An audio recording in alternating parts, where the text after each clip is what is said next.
यहाँ आपको अपडेट करेंगे। एफआईए ने पाकिस्तान तहरीक इंसाफ के रहनुमा असद उमर पर मनी लॉन्ड्रिंग के इल्ज़ाम आयद करते हुए नोटिस भेज दिया है। आपको बताएं कि एफआईए ने पाकिस्तान तहरीक इंसाफ के रहनुमा और साबिक वफाकी वजीर असद उमर पर मनी लॉन्ड्रिंग के इल्ज़ाम आयद करते हुए नोटिस भिजवा दिया है। FIA anti money laundering cell की जानिब से असद उमर को नोटिस भेजा गया है। मजीद जानते हैं डॉन न्यूज़ के नुमाइंदे मोहम्मद बिलाल से। जी बिलाल, अपडेट कीजिएगा। जी बिलाल।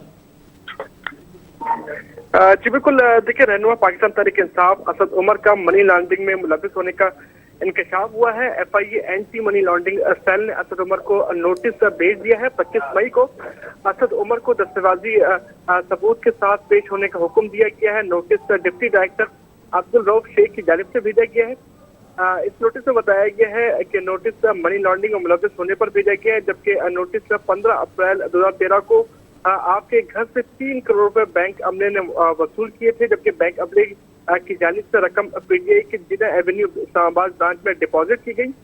5 मई 2013 को 1 करोड़ के करीब रकम दोबारा से वसूल की गई। मजीद रकम पीटीआई अकाउंट में बेनामी अकाउंट से डिपॉजिट की गई, जबकि एफआईए जराये की जानिब से बताया गया है कि असद उमर के घर से वसूल होने वाली रकम लियाकत हुसैन के नाम से डिपॉजिट की गई। एफआईए की जानिब से असद उमर को नोटिस भेज दिया गया है। अपडेट कर रहे थे मोहम्मद बिलाल, आपका शुक्रिया।